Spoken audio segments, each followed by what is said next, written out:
আমির হামজাকে শহীদ হতে হয়েছে। ৭০ জন সাহাবীর লাশ আমার নবী উহুদের ময়দানে, আমার নবীর সামনের দুটো দাঁত নাই, কপালের মধ্যে লোহা বিদ্ধ, লোহাটা বের করে ব্যান্ডেজ লাগানো হয়েছে। ৭০ জন সাহাবীর লাশ সাজানো হয়েছে উহুদের প্রান্তরে। আমার নবী সবার শহীদদের জানাজা নামাজ পড়ায় দিলেন। শহীদদের জানাজা সম্পন্ন করার পরে বলছেন, সাহাবীরা সবাইকে লাশগুলো দাফন করে দাও, কিন্তু আমার চাচা আমির হামজা আব্দুল্লাহ বিন জাহাসের লাশটা তোমরা এক কবরে দিয়ে দাও। এক কবরে জন্য দিবা, কারণ আজকে সবার লাশের ভিতরে ৭০ জনের ভিতরে 2 জনের লাশটা আজকে ক্ষত বিক্ষত করেছে কাফের মুশরিকরা। আমার চাচার চিহ্ন পর্যন্ত রাখে নাই, বুকের কলিজা বের করে ফেলেছে। আব্দুল্লাহ বিন জাহাসের কান কেটেছে, নাক কেটেছে, চোখ তুলেছে, পা কেটেছে, হাত কেটেছে, বিকৃত করে দুনিয়া থেকে বিদায় করে দিয়েছে। এই আব্দুল্লাহ বিন জাহাস আল্লাহর দরবারে যেদিন হাজির হবেন, আব্দুল্লাহ বিন জাহাসের দোয়া, আল্লাহ আমি কিয়ামতের দিন হাসরের ময়দানে তোমার সামনে যখন চোখ তোলা, নাক তোলা, নাক কাটা অবস্থায় যখন হাজির হব, তুমি আল্লাহ তুমি আমাকে বলবে ফিমা যদি আনফুক ওয়া উযনুক, তোমার নাক কেন কাটা, তোমার কান কেন কাটা। সেই দিন বলবো, আল্লাহ তোমাকে খুশি করার জন্য, তোমার জমিনের দিন কায়েমের জন্য কাফেররা আমার নাক কেটে নিয়েছে। আল্লাহ বলবেন, ও আব্দুল্লাহ তোর আজকে কোনো হিসাব নাই, তোকে আমি বিনা হিসেবে জান্নাত দিয়ে দিলাম। কিছু কিছু জায়গা আমরা আল্লাহকে রাখতে চাই না। আল্লাহর নাম নিয়ে, বিসমিল্লাহ নিয়ে, ইসলাম নিয়ে সমস্যা আমাদের। এটা কেন? এটা তো আসার কথা ছিল না। এর মানে হচ্ছে শক্ত শয়তান ধরেছে। কি শয়তান ধরেছে? শক্ত শয়তান আছে না নাই? কোথায় কোথায় শয়তান? হ্যাঁ, কোরআনকে প্রশ্ন করুন। কোরআন তুমি বলে দাও শয়তান কেমনে তোমার আশেপাশে আসে। কোরআন বলতেছি, ثم لآتينهم من بين أيديهم ومن خلفهم وعن أيمانهم وعن شمائلهم ولا تجد أكثرهم শাকিরিন। জোরে বলুন আল্লাহু আকবার। তোমার বান্দাগুলোকে আমি ডান থেকে ধরবো, বাম থেকে ধরবো, সামনে থেকে ধরবো, পিছন থেকে ধরবো। তোমার বান্দাগুলোকে আমি পাকড়াও করে ফেলবো। আল্লাহ বলছেন, শয়তান সবগুলো বান্দাকে পারবি না, কারণ ওই সমস্ত বান্দাগুলো আমার কাছে আশ্রয় চেয়ে বলবে। সবাই বলেন, কুল আউযু বিরাব্বিন নাস মালিকিন নাস ইলাহিন নাস মিন শাররিল ওয়াসওয়াসিল খান্নাস আল্লাযী ইওয়াসওয়িসু ফি সুদুরিন নাস মিনাল জিন্নাতি ওয়ান নাস। আশ্রয় চাই আমরা কার কাছে? শয়তান কলবের মধ্যে ঢুকতে পারে না। কলবের যে দরজা, সুদূর, সদরুন মানে বক্ষ, এই বক্ষ হলো কলবের দরজা, গেটওয়ে। আল্লাযী ইওয়াসওয়িসু ফি কুলুবিন নাস, না সুদুরিন নাস? সুদুরিন নাস। বক্ষে সে ধাক্কা মারে, কিন্তু কলবে ঢুকতে পারে না। সম্মানিত ভাইয়েরা, শয়তান তো আছে লেগেই সর্বক্ষণ। আমাকে শয়তানের সঙ্গে মোকাবেলা করতে হবে, তাকে মাইনাস করে দিতে হবে। আমাকে সর্বক্ষণ ভাবতে হবে, আমাকে কে দেখছেন, আমাকে কে মনিটরিং করছেন। আমার আগের আলোচক উনি চলে গেছেন, উনি আসেন নাকি? খুব সুন্দর আলোচনা করেছেন, খুবই সুন্দর। কিরামান কাতিবিন ইয়ালামুনা মা তাফআলুন। সম্মানিত ফেরেশতারা সব মনিটরিং করছেন। মা ইয়ালফিযু মিন ক্বালিন ইল্লা লাদাইহি রাকীবুন আতীদ ওয়া ইয়ালামু খাইনাতাল আ'য়ুনি ওয়া মা তুখফিস সুদূর। তোমার চক্ষু কি খেয়ানত করে, তোমার অন্তরে তুমি কি দানা বেঁধে রেখেছো, কি চিন্তা করছো, এটাও কে জানেন? আসতে বলবেন না, কে জানেন? তিনি হচ্ছেন আমার আল্লাহ পাক। সে আল্লাহ তাআলার নাজিল করা সর্বকালের সর্বযুগের একমাত্র কিতাব আল কোরআন আল কারীমের 49 নম্বর সূরার 15 এবং 16 সূরাতুল হুজরাতের দুটি আয়াত আমি তেলাওয়াত করেছি। যে সূরাটা হলো পরিবারের সূরা। কিসের সূরা বলেন? পরিবার। একটা রাষ্ট্রের গুরুত্বপূর্ণ একটি অংশ হলো কি বলেন? পরিবার। একটা পরিবার যদি ভালো হয় সমাজ ভালো হয়ে যায়, একটা সমাজ যদি ভালো হয়ে যায় একটা জাতি ভালো হয়ে যায়, একটা দেশ ভালো হয়ে যায়, একটা রাষ্ট্র সুন্দর কল্যাণ রাষ্ট্রে পরিণত হয়। তাহলে পরিবারের গুরুত্ব একটা দেশের জন্য আছে না নাই? আসতে বলবেন না, আছে না নাই?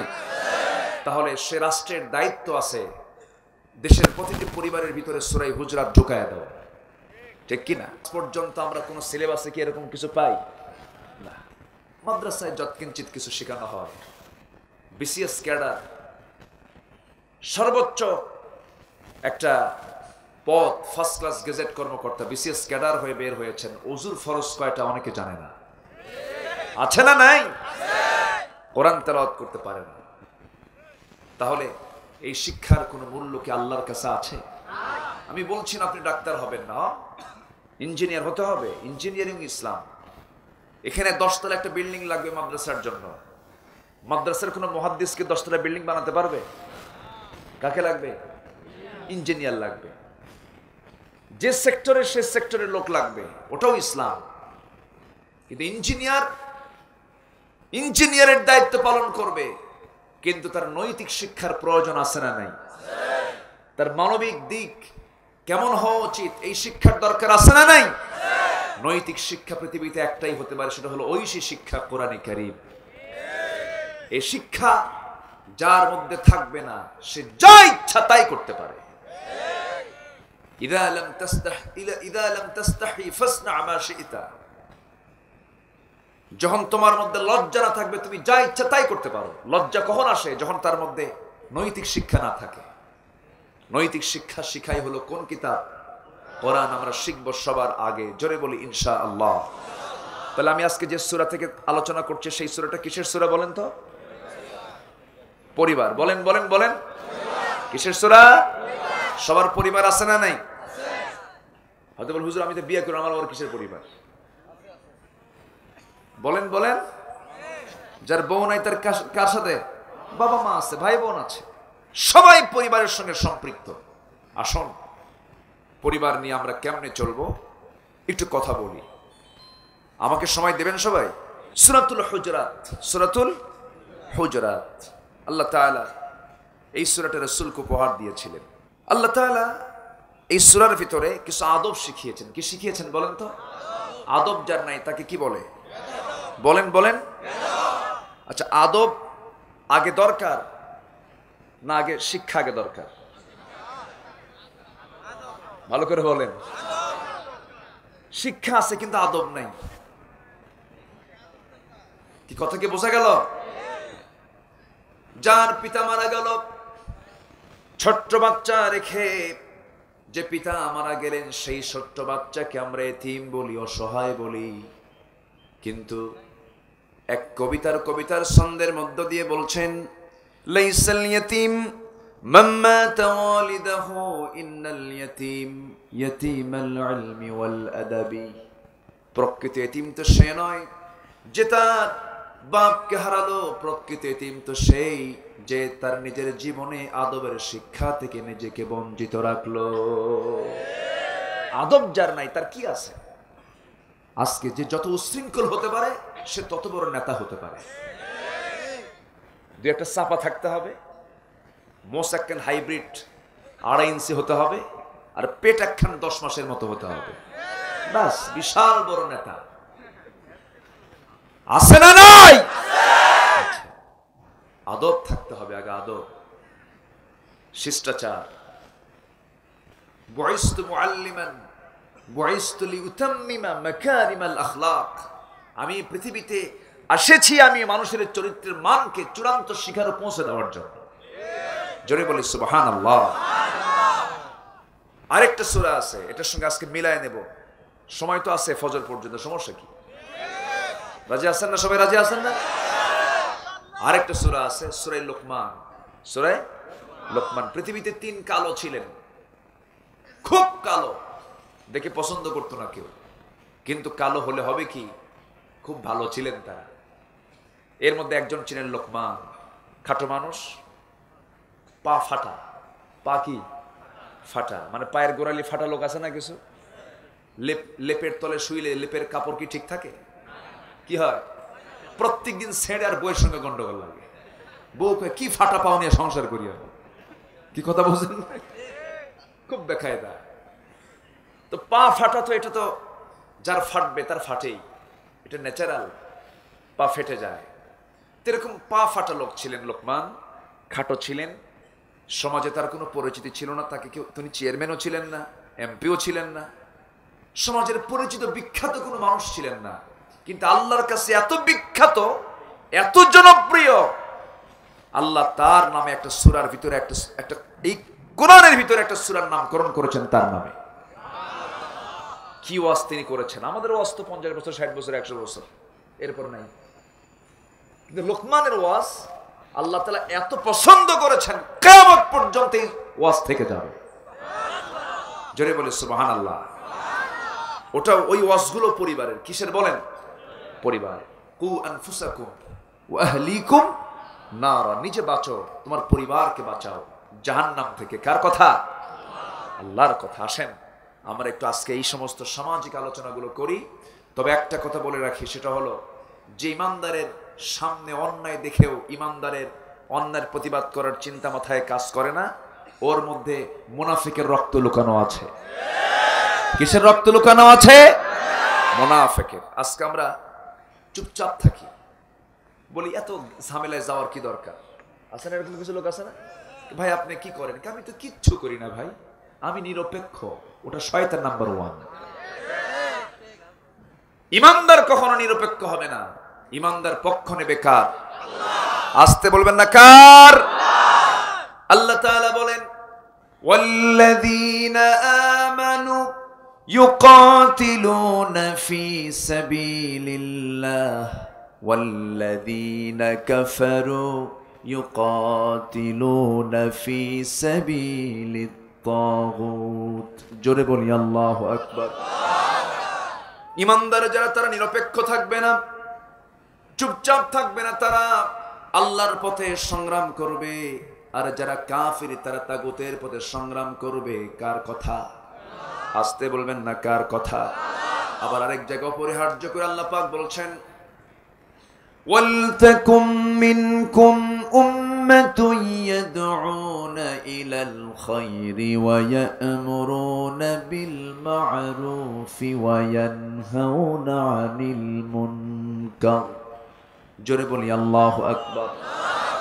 আরেক জায়গায় বলছেন কুনতুম খায়রা উম্মাতিন উখরিজাত লিন-নাস তা'মুরুনা বিল মা'রুফি ওয়া তানহাউনা আনিল মুনকার ওয়া তু'মিনুনা বিল্লাহ। জোরে বলি আল্লাহু আকবার। তুমি নিরপেক্ষ না থেকে তোমার কাজ আছে, তুমি কি করবে? সৎ কাজের আদেশ দেবে, অসৎ কাজের বাধা প্রদান করবে।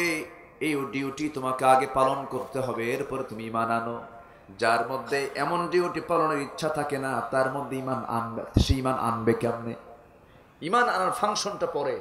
আগে সৎকে সৎ বলো, অসৎকে অসৎ বলো, ন্যায়কে ন্যায় বলো, অন্যায়কে অন্যায় বলো।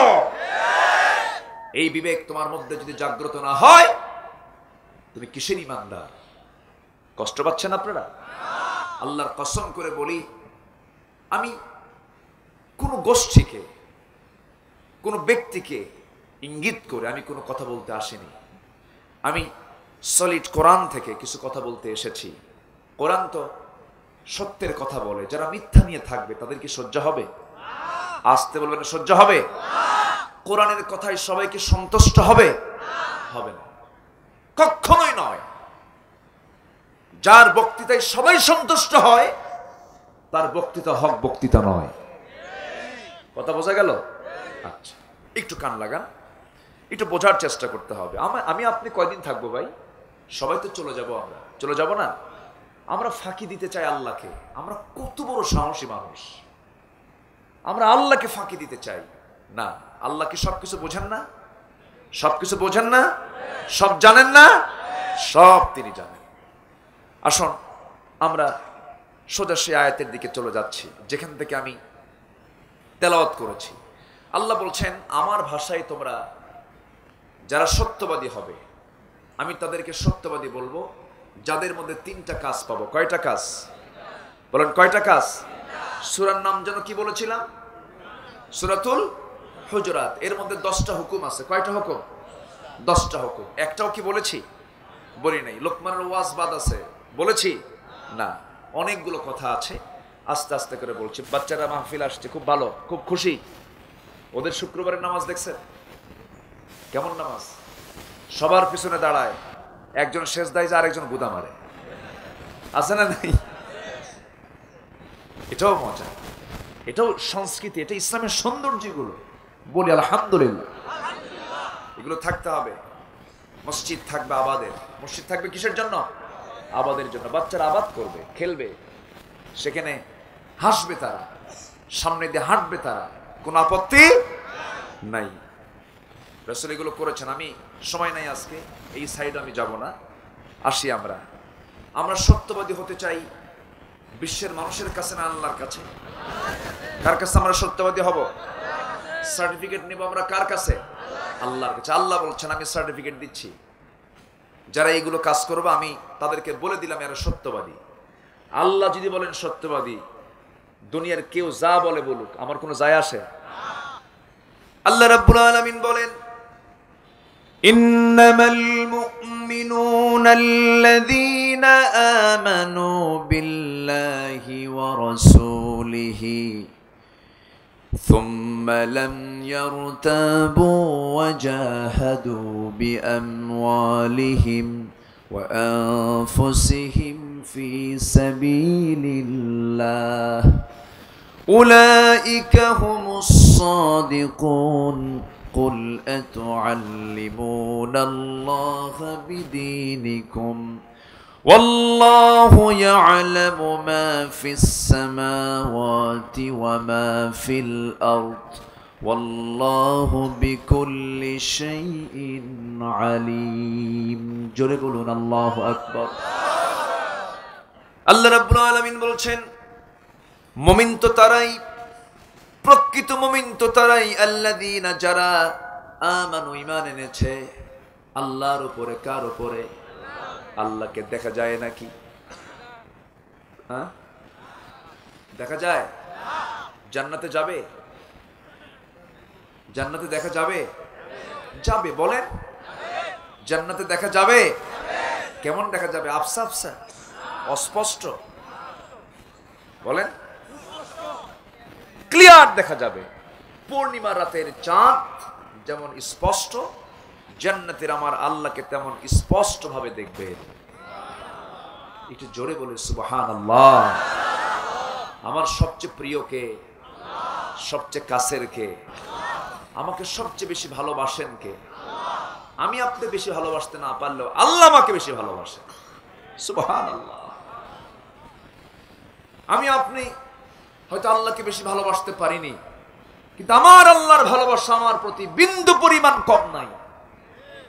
আমার আল্লাহ তো সেই আল্লাহ যে বান্দা অবাধ্য, যিনি রাতের মালিক, সে রাতের আধারে দরজা লাগায় দিয়া পরনারীকে ঘরের মধ্যে তুলে নিয়া মদের বোতল হাতে নিয়া মদ খায়া জিনার কাজ করছে, আর সারা রাত ধরে আমার আল্লাহ ওই বান্দার ঘরের মধ্যে অক্সিজেন সাপ্লাই দিচ্ছেন। আল্লাহু আকবার। আমার আল্লাহ কত ভালোবাসেন আমাকে আপনাকে। আমার আল্লাহ কত বড় সবুর, কত ধৈর্যশীল তিনি। কত অন্যায় চলছে পৃথিবীতে, এরপরও আল্লাহ ধৈর্যের পাহাড় হয়ে সব দেখছেন। দেখছেন না? সব দেখছেন না? দেখছেন। সম্মানিত ভাইয়েরা, আমরা আল্লাহকে ভুলে যাই, কিন্তু আমরা আল্লাহকে ভুলে গেল আমার আল্লাহ আমাকে ভুলেন না, কখনো ভুলেন না তিনি। যদি ভুলে যান আমরা কেউ তো টিকতে পারবো না। তবে মাঝে মাঝে আমার আল্লাহ সতর্ক করে দেন, যেমন গতকালকে ফজরের সময় সতর্কতার একটা ইঙ্গিত এসেছিল। ফজরের যখন কেউ নামাজে দাঁড়িয়েছিলেন কিনা, আমি নামাজ শেষ করেছি কেবল সবেমাত্র, বিছানার দিকে আমি যাচ্ছিলাম। রাতের বেলা তো আমাদের ঘুম হয় না, ফজর পরে আমরা একটু ঘুমানোর চেষ্টা করি, ঘুমাতে যাচ্ছিলাম, দেখি যে খাটটা নড়াচড়া করছে। ভাবলাম কেউ নড়ায় নাকি, এদিক সেদিক তাকালাম, না কেউ তো নড়ায় না। নড়াচ্ছেন কে? কে নড়াচ্ছেন? আমার বন্ধুগণ, এই যে একটা ধাক্কা, এই ধাক্কাটা হলো নিঃসন্দেহে আমার আল্লাহর থেকে ওয়ার্নিং, সতর্কতা, বান্দা ঠিক হয়ে যা, এত কিছু বানালি সব কিন্তু শেষ হয়ে যাবে। আল্লাহ রাব্বুল আলামিন সূরা জিলজালের মধ্যে বলছেন, ইযা সুলজিলাতিল আরদু জিলজালাহা ওয়া আখরাজাতিল আরদু আথকালাহা ওয়া ক্বালাল ইনসানু মা লাহা। জমিন যখন প্রকম্পিত হয়ে যাবে, কাঁপতে থাকবে, ভূমিকম্প শুরু হয়ে যাবে, জমিন তার সব কিছু বের করে দেবে। মানুষ বলবে এত কিছু করলাম, সব তো মাটির সঙ্গে মিশে গেল, কিছুই তো থাকলো না। এই ভূমিকম্প যে হয়, চারটা কারণে ভূমিকম্প হয়। কয়টা কারণে বলেন?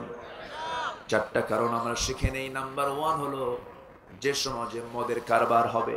মদ তো আমার দেশে নাই, আছে? আমার দেশে মদ আছে? আছে। মদের সাইলাব যখন হয়ে যাবে, অথচ মদকে আল্লাহ রাব্বুল আলামিন কত আগে হারাম করে দিয়েছেন। ইয়াসআলুনাকা আনিল খামরি ওয়াল মাইসির কুল ফীহিমা ইসমুন কাবীরুন ওয়া মানাফিউ লিন-নাস। জোরে বলি আল্লাহু আকবার। হে রাসূল, আপনাকে মদ এবং জুয়া নিয়ে প্রশ্ন করবি, আপনি বলে দেন মারাত্মক গুনাহ এটা, মারাত্মক কবিরা গুনাহ, মারাত্মক গুনাহ এটা। যে সমাজে মদের সয়লাব হবে, মদ আছে যেখানে, জেনা আছে সেখানে, আর জেনা আছে যেখানে, খুন আছে সেখানে। একটার সঙ্গে আরেকটার যোগসূত্র আছে না নাই? ভূমিকম্পের চারটা কারণ মোটামুটি হাদিসে পাওয়া যায়। 1 নাম্বার হলো মদ, নাম্বার 2 হলো জেনার কারবার যখন বেড়ে যাবে, জেনার কারণে ভূমিকম্প হয়, আসমানি গজব সরাসরি এটা। আমার ভাইয়েরা, বাদ্যের পরিমাণ বেড়ে যাবে, বাদ্যযন্ত্র কমছে না বাড়ছে? কমছে না বাড়ছে? নাম্বার 4 হলো অশ্লীল গান, নৃত্য পরিবেশন, আছে না নাই? নৃত্যশিল্পী এখন কমছে না বাড়ছে? বেড়ে গেছে। নৃত্যের পরিবেশনা, গান বাজনা, মদ এবং জেনা, এই 4টি কাজ যখন সমাজে চালু হয়ে যাবে বেশি বেশি, এই সমস্ত ভূমিকম্পগুলো মাঝে মাঝে আল্লাহ পাক পাঠায় দিবেন। বান্দা তুই সতর্ক হয়ে যা, নচেত আমার ক্ষমতার কাছে তোরা কিছুই না। সকল ক্ষমতা কার? আসতে বলবেন না কার? আল্লাহর কোনো কিছু করতে কি সময় লাগে? আল্লাহ রাব্বুল আলামিন তার ক্ষমতার দূর কদ্দুর তিনি আস্তে করে বুঝায় দিচ্ছেন। যারা পারেন ঠোঁট মিলিয়ে বলুন, ইন্নামা আমরুহু ইযা আরাদা শাইআন আন ইয়াকুলা লাহু কুন ফায়াকুন। কোন কাজের যখন ইচ্ছা তিনি করেন, শুধু বলেন হও, সঙ্গে সঙ্গে তা হয়ে যায়। জোরে বলি সুবহানাল্লাহ।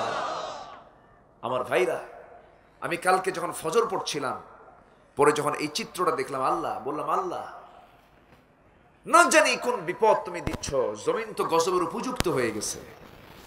সম্মানিত ভাইরা, আজকে গোটা পৃথিবীতে জুলুম আছে না নাই?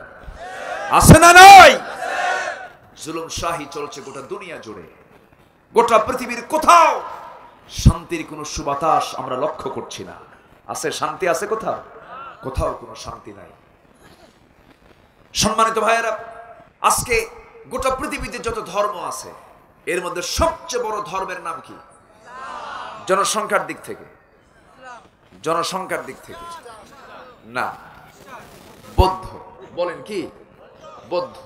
এক চায়না তো টোটাল বৌদ্ধ, কোরিয়া বৌদ্ধ। সেকেন্ড হলো খ্রিস্টান জনসংখ্যার দিক থেকে, নাম্বার 3 হলো মুসলমান, এরপরে এটসেট্রা যা আছে। পৃথিবীর সকল ধর্মের মানুষ যদি ধর্মের অনুশাসন মেনে চলতো, তাও অন্তত এই অশান্তিগুলো থাকতো না। কিন্তু আজকে গোটা পৃথিবীর সকল ধর্মের মানুষ সকল ধর্মকে মাইনাস করে সবচেয়ে ধর্ম বানিয়েছে হলো রাজনৈতিক দল। আসতে বলবেন কেন? ঠিক কিনা? হিন্দু তার হিন্দুত্ব ছাড়বে, দল ছাড়বে না।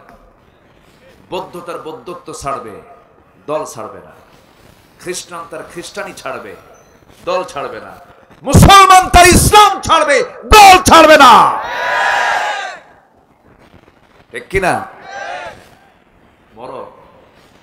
মরার পরে যখন বলবে বিসমিল্লাহি ওয়া আলা, কিসের মিল্লাতে রাসূলুল্লাহ? কিসের মিল্লাতে রাসূলুল্লাহ? তুমি কিসের রাসূলের দলে তুমি গেলা? কোথায়? একটু ফিকির করি আমরা। আল্লাহ তুমি সবাইকে বোঝার তৌফিক দাও।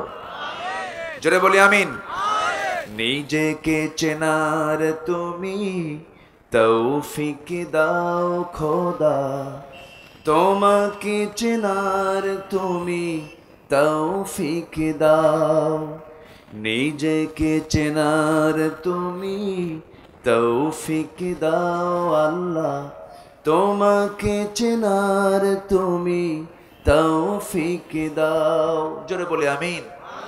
মান আরাফা নাফসাহ ফাকাদ আরাফা রাব্বাহ। যে নিজেকে চিনতে পারলো সে তার আল্লাহকে চিনতে পারলো। আমি কে? আমি কিসের জন্য আসছি? আমি কার গুণগান গাই? আমার জিহ্বা কে দিয়েছেন? জিহ্বা দিলেন যিনি, তার গুণগান না আগে আপনি অন্যের গুণগান গাচ্ছেন কেন? কিচ্ছু না। দিন শেষে আমি একা। কার সাথে? আসতে বলবেন না। কার সাথে? আল্লাহর সাথে। সে আল্লাহ বলছেন, শোনো, আমি যাকে সত্যবাদী বলবো সেই হলো প্রকৃত সত্যবাদী। জোরে বলে সুবহানাল্লাহ। আমরা ঈমান আনবো কার উপরে? দেখে না না দেখে? এই দুনিয়াতে দেখে না না দেখে? একজন পয়গম্বর আল্লাহকে দেখতে চেয়েও দেখতে পান নাই। কে? এত তাড়াতাড়ি বলেন বাড়ি কি আশেপাশে নাকি? বাড়ি তো বহুদূর। কত দূর সেই ফেরাউন। ফেরাউন এখন আসে না নাই? মরা না তাজা? শুটকি কি হয়ে আছে? শুটকি। দেখেন আল্লাহ কি বাস্তব ইতিহাস করে রেখেছেন। আল ইয়াউমা নুনাজ্জিকা বিবাদানিকা। ফেরাউন, তোকে শুটকি করে রাখবো কিয়ামত পর্যন্ত। দুনিয়ার ফেরাউনরা তোরে দেখবে। নব্য ফেরাউন এখন আছে না নাই? নতুন ফেরাউন যারা হবে তারা দেখবে তোকে। কি পরিণতি তোর আমি করেছি, কি পাওয়ার তার ছিল, কি ক্ষমতা তার ছিল। তার ক্ষমতাকে পাকাপোক্ত করার জন্য বউকে পর্যন্ত হত্যা করেছে ফেরাউন। নিজের ক্ষমতাকে পাকাপোক্ত করার জন্য পরিবারকে তছনছ করে দিয়েছে, বউকে হত্যা করেছে। এমন শাসন এখনো আছে না নাই? আছে না নাই? ইউযাববিহুনা আবনাআকুম। ছেলের সন্তানকে সে জবাহ করলো, মেয়ে সন্তানগুলোকে জীবিত রাখলো। কেন? ক্ষমতা পাকাপোক্ত করার জন্য। আল্লাহ বললেন, ফেরাউন তুই পারবি না, তুই আমার মুসাকে মারবি। আমার সিদ্ধান্ত বড় কঠিন। আমি মুসাকে তোর বাড়িতে বসবাস করাইয়া তোর বাড়ির ভাত কাপড় চোপড় খাওয়াইয়া বড় করবো। যা। জোরে বলেন সুবহানাল্লাহ। করেন নাই? করেন নাই? ইতিহাস আছে না নাই? সেই ফেরাউন টিকতে পারে নাই। বাতিল কখনো টিকতে পারে না। হক বিজয়ী হবে। জোরে বলি ইনশাআল্লাহ। জোরে বলি ইনশাআল্লাহ। মুসা বললেন, আল্লাহ আমি তোমাকে দেখব। আল্লাহ বলেন, লান তারানি। আমাকে দেখবা না, দেখতে পাবে না। জান্নাতে দেখবে। কেন না? শুধু অডিও কল মারি, ভিডিও কল দেব না? বোঝেন নাই? বুঝতেছেন? কথা বুঝতেছেন? শুধু অডিও কলে কথা হয়, ভিডিও কল হবে না। আল্লাহ বলেন, ভিডিও কল এখন না, মরার পর। কেন? আমি একটু চেষ্টা করি। দেখছেন? আমি একটু কি করি? চেষ্টা করি। আল্লাহ বলেন, তুর পাহাড়ে আসো। তুর পাহাড় 900 মাইল দূর। উনি মুসকে মুসকে হাসেন। আল্লাহ বলেন, মুসা হাসো কেন? আল্লাহ তোমার কারবার দেখে হাসি কেন? এত দূরের পাহাড়ের নাম নিলা? ভাবছো আমি যাব না? আমিও মুসা কম না, দৌড়া দৌড়া তোমাকে দেখতে যাব। জোরে বলেন সুবহানাল্লাহ। প্রেমিকের বাড়ি যদি 1000 মাইল দূরে হয়, প্রেমিকের কাছে কি বেশি মনে হয়? দেখছো না? এত জোরে জোরে বললেন। হ্যাঁ, সে প্রেমটা হতে হবে বৈধ না অবৈধ? প্রেম হবে বিয়ের আগে না বিয়ের পরে? এখন প্রেম হয় কখন? মাশাআল্লাহ। বিয়ের আগে প্রেম করে আর বিয়ের পরে কিলাকিলি। বিয়ের পরে কি? আগে তো মহব্বত হয়ে গেছে, এরপরে তো শুধু কিলাকিলি হবে। কি চলছে আজ? কেউ কাউকে পাত্তা দেয় না। বাপ বলে মেয়েকে, মা বিয়ে দেব তোমাকে, কাব্য কার সঙ্গে বিয়ে দিবা? একটা ছেলে আছে খুব ভালো, মুখে দাঁড়িয়ে আছে, মাথায় টুপি আছে, ছেলেটা ডাক্তার, খুব ভালো, পরিষ্কার, নামাজ পড়ে। কাব্য সত্যি তুমি আমাকে বিয়ে দিবা? আমি তো একটা ছেলে পছন্দ করে রাখছি। কেন মা, তুমি আমার এই পছন্দ করে ছেলেটা একটাবার দেখো, কাছে নিয়ে আসো। দেখার পর্ব চলছে। ছেলের মুখে যখনই দাড়ি দেখছে, দাড়ি দেখে বলে, আব্বা তোমার রুচি আসলেই নাই। কেন? ও তো চাচা। কথা কি বুঝতেছেন আপনারা? আজকে পরিবারগুলো আজকে এই অবস্থায় রূপ নিয়েছে। কিসের শিক্ষা এগুলো? কিসের সভ্যতা? এই সমস্ত শিক্ষার 4 পয়সা মূল্য নাই। ইসলাম দেবে একমাত্র সুখ, শান্তি, ঠিক কিনা? আমরা ইসলাম নিয়ে বাঁচতে চাই, ইসলাম নিয়ে মরতে চাই। জোরে বলি ইনশাআল্লাহ। মুসা আলাইহিস সালাম আল্লাহকে দেখতে গেলেন, দেখতে পারছেন? উনি মাঝে মাঝে আল্লাহকে এরকম বহুত প্রশ্ন করতেন। একদিন বলেন, আল্লাহ আমি তোমাকে একটা প্রশ্ন করি। কেন? কি প্রশ্ন বলো তো? আচ্ছা তুমি আদর কইরা, এত মহব্বত কইরা বান্দাকে বানায়া আবার জাহান্নাম দিবা কেন? কি কথা কি বুঝতেছেন? কেন জাহান্নাম কেন দেবো না? আল্লাহ তোমার মধ্যে তো মায়া দয়া বেশি, তোমার মধ্যে একটু মায়া দয়া হবে না? তুমি জাহান্নামে কেমনে ফেলবা? এত কষ্ট পাবে তোমার বান্দা জাহান্নামের ভিতরে। আল্লাহ বলছেন, মুসা তোমারে বুঝাতে হবে প্র্যাকটিক্যালি। আল্লাহ বুঝা, হাতে গম নাও। গম নিলেন, গমের কিছু কি নাই, এটা কি বলে? গমের বিসি বলে না কি বলে? দানা। হ্যাঁ, গমের দানা নাও। গমের দানা নিলেন, বললেন যে তুমি জমিনে ছিটায় দাও। গমের আবাদ হয় এলাকায়? গমের আবাদ হয়? সিটা দিতে হয় না? ছিটায় দিলে, ছিটায় দেওয়ার পরে উদ্ভিদ আকারে বড় হলো, কাণ্ড হলো, গম ধরলো, গমটা ম্যাচিউর হলো, পেকে গেল। কাছে দিয়ে কেটে বাড়িতে নিয়ে আসলেন মুসা আলাইহিস সালাম। কিছু গম থেকে গেল, থাকে না? কিছু গম থেকে গেল, কিছু নাড়াও থেকে গেল। নাড়াগুলোতে আর কিছু গম যেগুলো থেকে গেল তাতে আগুন জ্বালায় দিচ্ছেন মুসা আলাইহিস সালাম। আল্লাহ বলছেন, মুসা আবাদ করে আবার আবাদে তুমি আগুন ধরায় দিলা কেন? কাল্লা, আসল আবাদে কোনো আগুন লাগাই নাই। যেটা কাজের গম, সেই গমটা আমি আমার বাড়িতে তুলে নিয়েছি। যেগুলো কাজের সেগুলোকে আমি আগুনে জ্বালায় দিছি। আল্লাহ বলছেন, যেগুলো আমার কাজের বান্দা সেগুলোকে আমি জান্নাতে তুলে নেব, আর যেগুলো অকাজের বান্দা সেগুলোকে আমি জাহান্নামে ফেলে দেব। আমরা অকাজের বান্দা হব না, কাজের বান্দা হব। আমরা কাজ করব, কাজের বান্দা হতে হবে। আল্লাহ রাব্বুল আলামিন বলেন, ইন্নাল্লাযীনা আমানু ওয়া আমিলুস সালিহাতি কানাত লাহুম জান্নাতুল ফিরদাউসি নুজুলা খালিদিনা ফিহা লা ইয়াবগুনা আনহা হিওয়ালা। জোরে বলুন আল্লাহু আকবার। ঈমান যারা আনবে এবং কাজের বান্দা যারা হবে, অকাজের বান্দা যারা হবে না, সৎকর্ম যারা করবে, নেক আমল যারা করবে, আল্লাহ নিজে ওয়াদা করে বলছেন, বান্দারে তোরে আমি এমন জান্নাত দেব, আমার আরশের নিচে যে জান্নাত, জান্নাতুল ফেরদাউস, আমি তোর হাতে তুলে দেব। জোরে বলেন সুবহানাল্লাহ। আমরা কাজ করব, সেই কাজের মধ্যে আল্লাহ রাব্বুল আলামিন সূরা হুজরাতের ভিতরে 10টা কাজের অর্ডার দিয়েছেন। 1 নাম্বার হলো, যে কোনো সংবাদ যখন আমরা পাবো পারিবারিক জীবনে, আগে সংবাদ শুনেই কি বিশ্বাস করব না, তদন্ত করব। বলেন কি করব? বলেন, ইয়া আইয়ুহাল্লাযীনা আমানু ইন জাআকুম ফাসিকুম বিনাবাইন ফাতাবায়ানু। জোরে বলি আল্লাহু আকবার। 1 নম্বর হুকুম হলো ফাতাবায়ানু, তদন্ত করো। একটার কথা আর একজনের কথার সঙ্গে লাগায়া দিও না, এতে সমাজে ক্যান্সার হবে। কি হবে? ক্যান্সার হয়ে যাবে। গীবত শিকায়ত সমাজে আছে না নাই? গীবত করা কি হালাল না হারাম? গীবত করা হালাল না হারাম?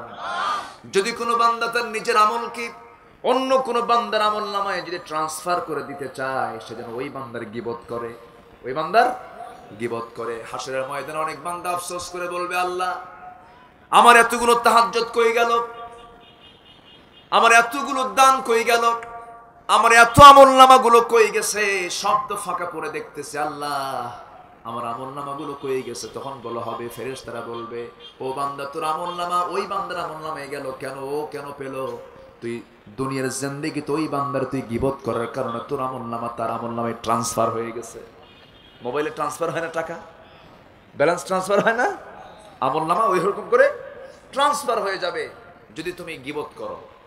তাহলে গীবত কি করলে যার গীবত করা হয় তার কি ক্ষতি হয় না উপকার হয়? ক্ষতি হয় না উপকার হয়?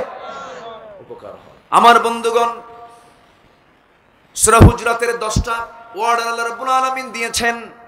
1 নাম্বার শিখলাম, নাম্বার 2 হলো আল্লাহ রাব্বুল আলামিন বলেন, ওয়া ইন তাইফাতানি মিনাল মুমিনিনা ইকতাতালু ফাআসলিহু বাইনাহুমা। জোরে বলি আল্লাহু আকবার। ইন্নামাল মুমিনুনা ইখওয়াতুন ফাআসলিহু বাইনা আখওয়াইকুম ওয়াত্তাকুল্লাহ। জোরে বলি আল্লাহু আকবার। নাম্বার 2 হলো সংশোধন করে নাও। গন্ডগোল না সংশোধন? বলেন, গন্ডগোল না সংশোধন? মারামারি না সংশোধন? কে চান? কে বলেন? আল্লাহ। এখন কি সংশোধন না মারামারি? এখন কি ক্ষমা না প্রতিশোধ? ক্ষমা না প্রতিশোধ? ইসলাম কি ক্ষমা করতে বলে না প্রতিশোধ নিতে বলে? ক্ষমা। আল্লাহ রাব্বুল আলামিন বলেন, আল্লাযীনা ইউনফিকুনা ফিস-সাররাই ওয়াদ-দাররাই ওয়াল-কাযিমিনাল গায়য ওয়াল-আফিনা আনিন নাস ওয়াল্লাহু ইউহিব্বুল মুহসিনিন। জোরে বলি আল্লাহু আকবার। যারা ক্রোধকে সংবরণ করে, মানুষকে মাফ করে দেয়, আল্লাহ এই সমস্ত মুহসিন বান্দাদেরকে দারুণ ভালোবাসেন। এগুলো কার কথা বলেন? আমরা এগুলো আমলে নিয়ে আসবো। জোরে বলি ইনশাআল্লাহ। আমার নবীজি মক্কা থেকে বিতাড়িত হলেন, মদিনায় চলে গেলেন। মক্কার মানুষ রাসূলকে হত্যার অর্ডার দিয়েছিল, জানেন না সবাই? ওই যে জাহান্নামীদেরকে হাঁকায় হাঁকায় জাহান্নামে নিয়ে যাবে, আবার জান্নাতীদেরকে হাঁকায় হাঁকায় জান্নাতে নেওয়া হবে। বন্ধু যাও কই তুমি? দেখাই হয় না তোমার সাথে, বসো। ঠিক আছে না? বসে। নাম্বার 3 হলো ওয়াকসিতু, ন্যায় বিচার করো। কি বিচার করো? ন্যায় বিচার করো। মানুষকে মাফ করে দাও, ইসলাহ করো, সংশোধন করো, ন্যায় বিচার করো। রাসূল যখন মক্কা থেকে মদিনায় চলে গেলেন, রাসূল কি দিনের আলোতে গেছেন না রাতের আধারে গেছেন? দিনের আলোতে কি বের হওয়ার সাহস করেছেন? কেন? শত্রু। আচ্ছা, পৃথিবীর সবচেয়ে ভালো মানুষটাকে বলেন তো?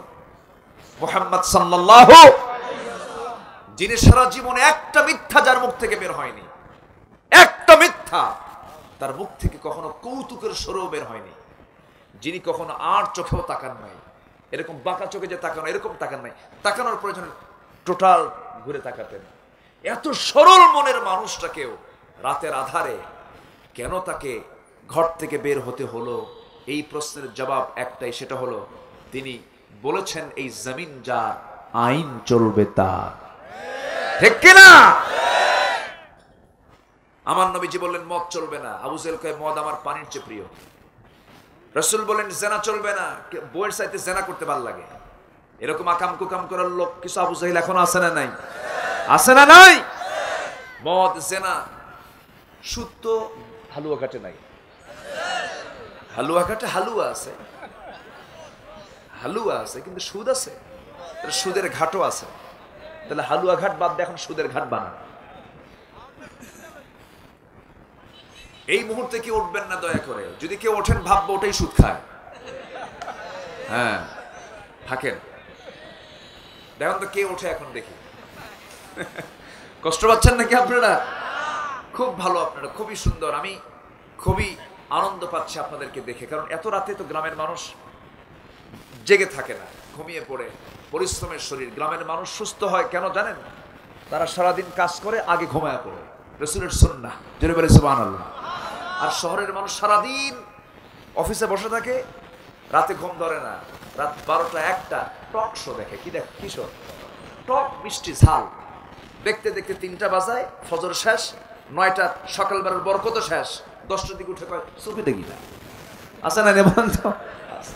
কিন্তু গ্রামের মানুষের ভিতরে সুস্থতার দিকের এটা হচ্ছে অন্যতম কারণ, সুন্দর আবহাওয়া পায়, সকালে ঘুম, সকালে ওঠা। আলহামদুলিল্লাহ। আজকে একটু ডিস্টার্ব করে ফেললাম, আমি এসে আপনাদের খুব প্রবলেম হয়ে গেছে, কষ্ট হচ্ছে না তো? বলি আলহামদুলিল্লাহ। সম্মানিত ভাইয়েরা, রাসূল করিম সাল্লাল্লাহু আলাইহি ওয়াসাল্লাম ঘর থেকে রাতের আধারে বের হচ্ছেন, হিজরতের রাত, সবাই কম বেশি জানেন, জাস্ট শুধু এখান থেকে কিছু পয়েন্ট বের করে নিয়ে আসবো, আমি ঘটনা বলবো না। ঘর থেকে বের হচ্ছেন, কিন্তু ঘরে কাকে রাখলেন বলেন তো? সবাই তো জানেন আপনারা কাকে রাখলেন। আমার দেশে তো খুব সুর দিয়ে ওয়াজ হয়, ওয়াজ হয় না, কান্দা কুন্দা শেষ। ওয়াজ শেষে যখন বলা হয় তুমি কি বুঝলে, কি যে বললো কানলাম কিন্তু বুঝি নাই কিছু, এরকম আছে না নাই বলেন তো? খুব সুর, সুরের ঝঙ্কারে কান্দা কুন্দা সব পানি বের হয়েছে, কিন্তু ওয়াজে কিছু বোঝে নাই। আমার রাসূল ঘর থেকে বের হলেন, আলীকে রাখলেন কেন? যুক্তিটা কি? যুক্তিটা হচ্ছে রাসূল বললেন, আলী, মক্কার মানুষ আমাকে মেরে ফেলতে চায়, কিন্তু মক্কার মানুষ আমাকে খেতাব দিয়েছে আল আমিন, আস-সাদিক, আমি সত্যবাদী, আমি ব্যাংক, আমি আমানতদার। এই রেকর্ড আমি ভাঙতে চাই না। তোমার কাছে আমি সমস্ত হিসাবগুলো পাকা করে গেলাম। যে লোকগুলো আমাকে হত্যা করতে চেয়েছে আমি তাদের হাতে তাদের সম্পদ ফেরত দিলাম। জোরে বলি সুবহানাল্লাহ। আমার নবীজির শুধু এই চরিত্রকে সামনে রেখে অসংখ্য খ্রিস্টান, অন্য ধর্মের মানুষ কালিমা পড়ে মুসলমান হয়ে গেছে। কি মাটির মানুষ, কি রাসূল আমার। আর সেই লোকগুলোর হাতে রাসূল সম্পদগুলো ফেরত দেন। আমার নবীজি ঘর থেকে বের হচ্ছেন, বলছেন আলী থাকো। আলী বললেন থাকলাম, কোনো সমস্যা নেই, আপনার জন্য জীবন যাবে, আর কি সমস্যা? সুবহানাল্লাহ বলবেন না?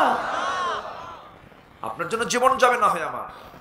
সামনে দিয়ে তাকায় দেখেন যে সব অস্ত্র শস্ত্রে সজ্জিত আবু জেহেলের পেটুয়া বাহিনী, সন্ত্রাসী গুন্ডা বাহিনী সামনে দাঁড়ায় আছে। রাসূল হাতের মধ্যে বালু নিলেন, নিক্ষেপ করলেন একদিকে, সব বালু সবার চোখে আল্লাহ তাআলা পৌঁছায় দিলেন। চোখে যখন বালু ঢোকে তখন কি হাতে তরবারি থাকে? তরবারি ঝনঝন করে পড়ে গেল, চোখে হাত গেল, চোখে হাত যাওয়া মাত্র রাসূল সামনে দিয়ে চলে গেলেন। ওরা টেরও পাচ্ছে হাঁটার শব্দ, কিন্তু উপায় না, চোখ বন্ধ। সুবহানাল্লাহ বলবেন না? চোখ কি হয়ে আছে? বন্ধ। আমার নবীজি একা বের হয়ে গেলেন, হেঁটে হেঁটে যাচ্ছেন। তৎক্ষণাৎ আবার চোখ খুলছে, খুলে দেখে নাই। ভিতরে ঢুকিয়ে দেখে আলী। আলী, আইনা মুহাম্মদ, মুহাম্মদ কোথায়? হযরত আলী কি উত্তর দিচ্ছেন দেখেন, কি মানে যুক্তিপূর্ণ জবাব। আমাকে প্রশ্ন করো কেন? তোমাদের সামনে দিয়ে এখনই হেঁটে গেল, এখনই তো হেঁটে গেল, আমারে প্রশ্ন করো কেন? তোমরা দেখো নাই? ওরা তো জব্দ হয়ে গেছে। সবাই বলতেছে আলীকে ধরো, ওকে মেরে ফেলো, গরম পরিবেশ, গরম হাওয়া, গরম, ওকে মার, ওরে ধর। আবু জেহেল এসে বলতেছে খবরদার, আলীর একটা পশমের তোমরা ক্ষতি করতে পারবা না।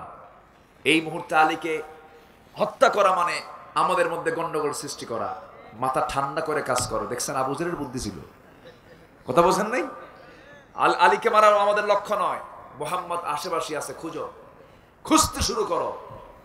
আমার নবীজি ইতিমধ্যে হযরতে আবু বকরের বাড়ির সামনে গিয়ে কড়া নাড়ছেন, বিদ্যুৎ বেগে দরজা খুললো। আবু বকর ঘুমাও নাই? হুজুর 6 মাস যাবত ঘুমাই না। যেরকম সুবহানাল্লাহ। কয় মাস? এই সংবাদ রাসূল তাকে দিয়েছেন কয় মাস আগে? 6 মাস আগে। কেমনে যাবা? হুজুর আপনি আমার পিঠে ওঠেন। নবীজি তার পিঠে উঠলেন। হুজুর আপনি ওঠেন। কেন আমি উঠবো না? আপনি ওঠেন। যদি আপনি আমার পিঠে না ওঠেন, আপনার হাঁটার চিহ্ন দেখে আবু জেহেল টের পাবে। আল্লাহু আকবার বলবেন না? আবু জেহেল এত বুদ্ধিমান ছিল, উটের পায়ের চিহ্ন দেখে বলতে পারতো এটা কোন গোত্রের উট। চিন্তা করেন, এত মেধা ছিল আবু জেহেলের। আবুল হাকাম তো এমনি নাম হয়নি। বলতেছেন আপনি আমার পিঠে ওঠেন, আপনার হাঁটার চিহ্ন দেখে আবু জেহেল আপনাকে ধরে ফেলবে। সিরাত ইবনে হিশামের ভিতরে এসেছে আমার নবীজি হযরত আবু বকরের পিঠে চড়লেন, নিজের গায়ের একটা চাদর বালুর সঙ্গে মাটির সঙ্গে মিশায়া দিলেন, লাগায়া দিলেন। এক পা দিয়া বৃদ্ধাঙ্গুলের দিকে ভর দিয়ে দিয়ে হেঁটে হেঁটে যান, আরেক পা দিয়া পায়ের চিহ্নগুলো মুছে মুছে দেন। এরকম করে করে জাবালে সূরের দিকে চলে গেলেন। নিজের চোখে এই সমস্ত জায়গাগুলো দেখেছি আমি, এখনো কঠিন জায়গা। সেই জাবালে সূরে ওঠা বড় বড় কঠিন ব্যাপার। মদিনা হলো উত্তর দিকে, আমার নবীজি বলছেন, আবু বকর চলো আমরা দক্ষিণ দিকে চলে যাই। দক্ষিণ দিকে চলে গেলেন, জাবালে সুর আশ্রয় নিলেন, খাবার নাই। আমার নবীজি 3টা দিন 3টা রাত সেই জায়গায় থাকলেন। একজন মহিলার বড় অবদান ছিল, সেটা হলো আবু বকরের বড় মেয়ে আসমা বিনত আবু বকর রাদিয়াল্লাহু তাআলা আনহা। তিনি জামাটা ছিঁড়ে 2 টুকরা করে খাবারগুলো 3 বেলা করে ভরে ভরে খাবারগুলো নবীর সেই জাবালে সুরে গিয়ে পৌঁছায় দিয়ে আসতেন। আমার নবীজি তাকে জাতুন নিতাকাইন খেতাবটা দিয়ে দিলেন, যেমন বাবা তেমন তার বেটি। আমার নবীজি এত কষ্ট করে মক্কা থেকে তাকে বের করে দেওয়ার পরেও যে কথাটা বলতে চাচ্ছিলাম, সেই রাসূল যখন 10 বছর পরে গেলেন একা, 10 বছর পরে 10,000 সৈন্য নিয়ে রমজান মাসে ঢুকলেন মক্কার ভিতরে। ঢুকে বললেন, ও মক্কাবাসী, তোমরা জেনে রেখে দিও, আজকের দিন আমি সবাইকে মাফ করে দিলাম।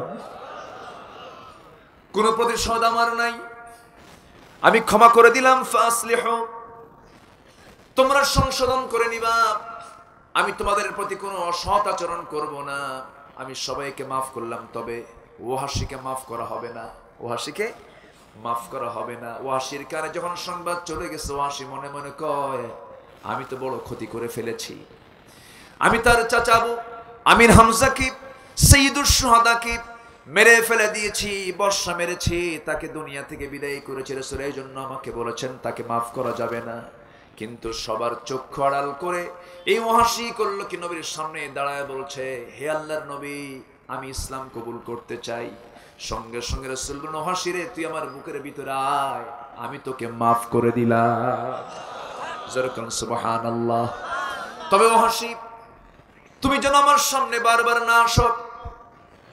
তুমি আমার সামনে আসলে আমার চাচার কথা মনে হয়ে যাবে। আমার চাচার কথা মনে হলে পরে না যেন আমার মুখ থেকে কোনো বদদোয়ার কোনো কথাও বের হয়ে আসতে পারে। তুমি আমার কাছ থেকে কাছে থাকবে না, একটু দূরে দূরে থাকবা। ওয়াহাশি সারা জীবন আফসোস করেছে, আহারে কত বড় ভুল করেছি আমি। জগতের শ্রেষ্ঠ একজন বান্দাকে আমি বর্ষা দিয়ে আঘাত করে দুনিয়া থেকে বিদায় করেছি। আল্লাহ আমাকে একটা সুযোগ দিয়ে দিও, জগতের সবচেয়ে নিকৃষ্ট মানুষকে যেন দুনিয়া থেকে বিদায় করে তার বদলা নিতে পারে। আল্লাহ কবুল করলেন। প্রথম ভণ্ড নবুয়তের দাবিদার মুসাইলামাতুল কাজ্জাব, ইয়ামামার যুদ্ধে এই ওয়াহাশি গিয়া প্রথম টার্গেট করলেন, আমি এই লোকটাকে, এই দুষ্টটাকে, এই ভণ্ডটাকে দুনিয়া থেকে বিদায় করব।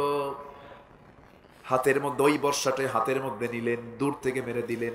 মুসাইলামাতুল কাজ্জাব দুনিয়া থেকে বিদায় হলো। আল্লাহর শুকর আদায় করে বলছেন, আল্লাহ, এই যে একটা কাজ করলাম, তুমি আল্লাহ আমারে মাফ করে দিও। জোরে বলেন সুবহানাল্লাহ।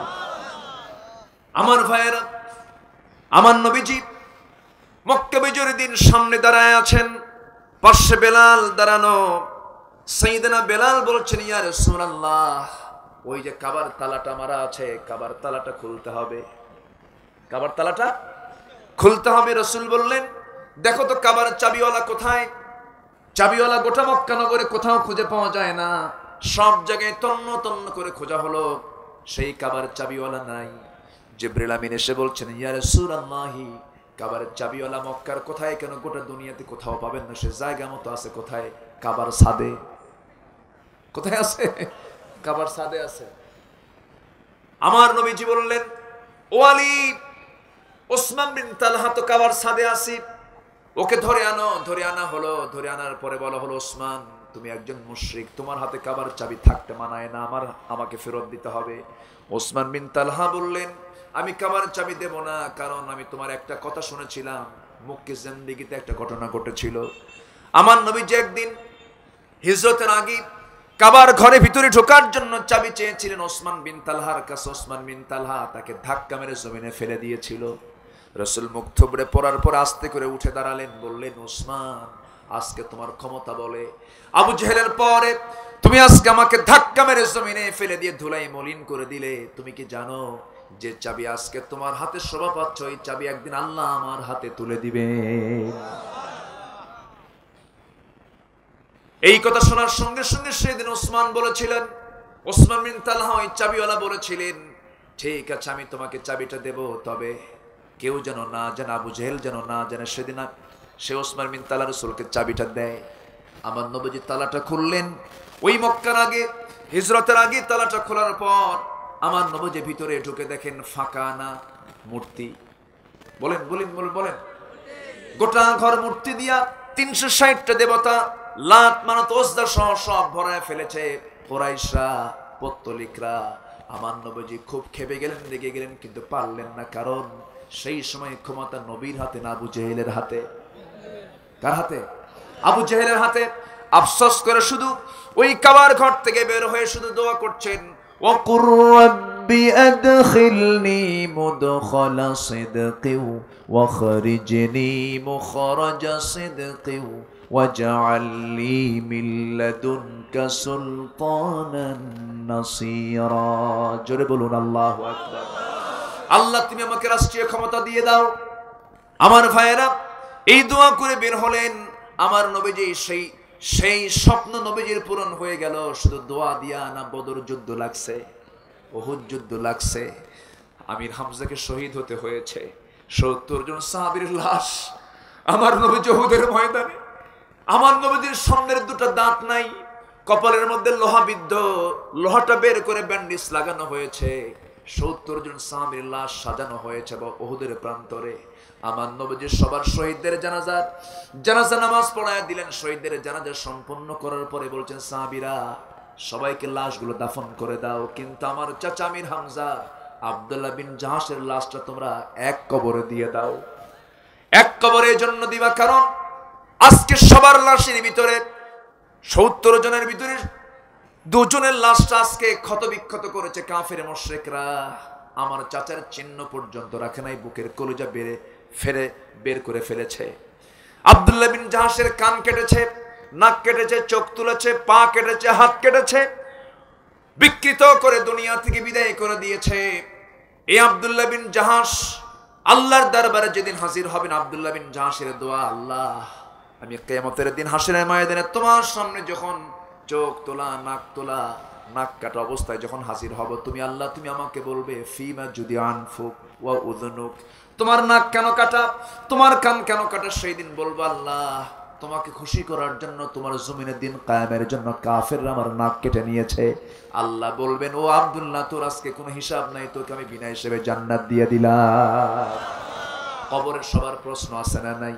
কিন্তু 5 জনের কোনো প্রশ্ন হবে না। কয় জনের? 5 জনের কোনো প্রশ্ন হবে না। এর মধ্যে শহীদ একটা। আল্লাহু আকবার। আরো আছে কয়টা? শুনবেন? সবার কি আগ্রহ আছে? আমার ভাইয়েরা, শিয়ামান নবীজি বদর, উহুদ, খন্দক, হুনাইন 86 যুদ্ধ সম্পন্ন করে 10 বছর পাড়ি দিয়া আমার নবীজি হিজরত করলেন। আমার নবীজি মক্কা বিজয় করে, মক্কা বিজয়ের দিন সামনে দাঁড়ানো, কাবার চাবিটা হাতের মধ্যে নিবেন। ওসমান বিন তালহাকে বলছেন, ওসমান কাবার চাবিটা দিয়ে দাও। না দেব না, না দেব না। রাসূল বলেন, না অবশ্যই তোমার থেকে নিতে হবে, তুমি তো মুশরিক। মুশরিকের কাছে আল্লাহর ঘরটা থাকতে পারে না। এই সঙ্গে সঙ্গে আল্লাহর পক্ষ থেকে আয়াত নাযিল হলো, আনতু আদ্দুল আমানাতি ইলা আহলিহা ওয়া ইযা হাকামতুম বাইনান নাসি আন তাহকুমু বিল আদল। জোরে বলি আল্লাহু আকবার। সঙ্গে সঙ্গে আয়াত যখন নাযিল হলো, আল্লাহ বলছেন, ওরে ওসমান বিন তালহা, আয়াত তো নাযিল হয়ে গেছে তোর পক্ষে। সঙ্গে সঙ্গে ওসমান বলে ফেলছেন, আল্লাহর নবী আমি কি আর পারি ইসলাম বাদ দিতে? আমিও পড়লাম, আশহাদু আল্লা ইলাহা ইল্লাল্লাহু ওয়াহদাহু লা শারীকা লাহু ওয়া আশহাদু আন্না মুহাম্মাদান আবদুহু ওয়া রাসূলুহু। হেদায়েতের মালিক কে? আসতে বলবেন না কে? এই ওসমান বিন তালহা আবার চাবিটা ফেরত দিলেন। ওসমান তোর হাতেই চাবি থাকলো, যা। যেরকম সুবহানাল্লাহ। সাবেক ইমাম আদিল কালবানি, এই কালবানির তেলাওয়াতে আমি নিজেও কেঁদেছি, কিন্তু সম্প্রতি কিছু দুঃখজনক কিছু সংবাদ আমার কানকে খুবই মর্মাহত করেছে। আমি মর্মাহত হয়েছি। আমি আশ্চর্য হয়ে গেছি। মানুষ তো গোমরাহ হতে পারে, এজন্য কোন কাফিরকে আপনি গালি দিবেন না, কোন অন্য ধর্মের কোন মানুষকেও গালি দেওয়া উচিত না, কারণ সেই লোকটা শেষ জীবনে ঈমান নিয়েও তো মারা যেতে পারে। আবার আমি ঈমানদার, আমার অহংকার করার কোনো কারণ নাই, কারণ শেষ জীবনে আমি ঈমান নিয়ে মরবো কিনা তার তো কোনো গ্যারান্টি নাই। ঠিক কিনা বলেন? এই জন্য আমরা ঈমান চাইবো কার কাছে? আল্লাহ বলছেন সত্যবাদী হলো তিন প্রকার। আল্লাহ বলছেন এক নাম্বার হলো যারা ঈমান আনবে কার উপরে? দেখে না না দেখে। বলেন দেখে না না দেখে, যুক্তি দিয়া না দলিল দিয়া। বলেন কি দিয়া? যুক্তি দিয়া আল্লাহকে দেখা যাবে, আল্লাহকে বিশ্বাস করা যাবে। আল্লাহকে আমরা বিশ্বাস করব যুক্তি দিয়া না দলিল দিয়া। মুসলমান যুক্তি খুঁজবে না দলিল খুঁজবে। শয়তান দেবে যুক্তি, মুসলমান দেবে দলিল। আমরা দলিল চাই না যুক্তি চাই। দলিল হলো কোরআন। দলিল কি? কোরআন। আমার ভাইয়েরা, অনেক লম্বা কথা। সূরা হুজরাতের মধ্যে 10টা হুকুম। কয়টা হুকুম? 10টা হুকুম। ওইদিকে আরো কথা কিছু বাদ পড়ে গেছে, বলবো আস্তে আস্তে। কবরে আযাব হবে না, কবরে প্রশ্ন হবে না, আযাব হবে না। কয় শ্রেণীর? 5 শ্রেণীর। একটা বলেছে, আরো 4টা পড়ে আছে। এইদিকে 10টা হুকুম কোরআনে আল্লাহ রাব্বুল আলামিন সূরা হুজরাতের মধ্যে দিলেন। সূরা হুজরাত কিসের সূরা? বলেন কিসের সূরা? পরিবারের সূরা। এরপর আল্লাহ রাব্বুল আলামিন বলেছেন ওয়া আকসিতু, ন্যায় বিচার করো। যে জায়গায় যাও না কেন সব জায়গায় তুমি ইনসাফ কায়েম করবে। তুমি চেয়ারম্যান, ন্যায় বিচার। মেম্বার, ন্যায় বিচার। বাবা, ন্যায় বিচার। ভাই, ন্যায় বিচার। শিক্ষক, ন্যায় বিচার। রাষ্ট্রপতি, ন্যায় বিচার। প্রত্যেকটা জায়গায় তুমি ন্যায় বিচার কায়েম করবি। এমনটা তুমি যদি করতে পারো তাহলে আল্লাহ তোমাকে ভালোবাসবেন। যার বিচার ঠিক আছে, ইআদিলু হুয়া আকরাবু লিত্তাকওয়া, সুন্দর করে ইদাল করো, এটাই হলো সবচাইতে বড় তাকওয়া। জোরে বলি সুবহানাল্লাহ। আল্লাহ রাব্বুল আলামিনের পরে সূরা হুজরাতের 4 নম্বর হুকুম করছেন লা ইয়াসখার। লা ইয়াসখার মানে হচ্ছে কোনো উপহাস করবে না। ইয়া আইয়ুহাল্লাযীনা আমানু লা ইয়াসখার কওমুম মিন কওমিন আসা আইয়াকুনু খায়রাম মিনহুম। জোরে বলি আল্লাহু আকবার। ঈমানদারেরা, তোমরা একে অপরকে উপহাস করবে না। লম্বাকে লম্বা বলে গালি দিবা না, চিকনকে চিকন বলে গালি দিবা না, মোটাকে মোটা বলে গালি দিবা না, কালোকে কালো বলে গালি দিবা না। পৃথিবীতে কয়জন কালো বিখ্যাত ছিলেন? বলেন কয়জন কালো? এর মধ্যে বলেছি কয়জনের নাম? একজন। আরো আছে কয়জন? ওয়াজ কি আজকে রাতে শেষ হবে নাকি? তাহলে কাউকে উপহাস করা যাবে, কালোকে কালো বলা যাবে। কালোকে কালো বললে কালো বানিয়েছেন কে? কাকে দোষ দেওয়া হবে? কাকে দোষ দেওয়া হবে? কানাকে কানা বললে কানা বানিয়েছেন কে? কাকে দোষ দেওয়া হবে? এজন্য উপহাস করা যাবে না, কাউকে না। ইনসাল্ট করা, হেয় প্রতিপন্ন করা যাবে না। এটা হারাম। এটা কি? হারাম। কোন নারী নারীকে দেবে না। 5 নাম্বার 6 হলো ওয়ালা তালমিসু, তোমরা অপমান করবে না, কাউকে তোমার অপমান করা যাবে না।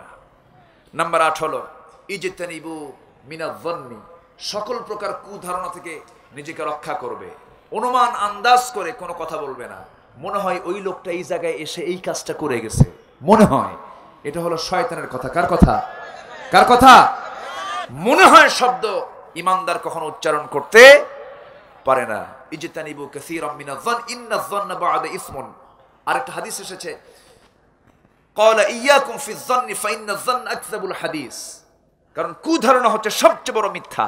আমরা এই বদঅভ্যাসগুলো ছাড়বো। জোরে বলি ইনশাআল্লাহ।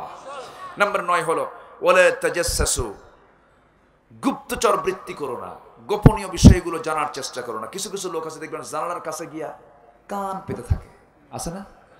আসতে কবে না, আছে না? নাই?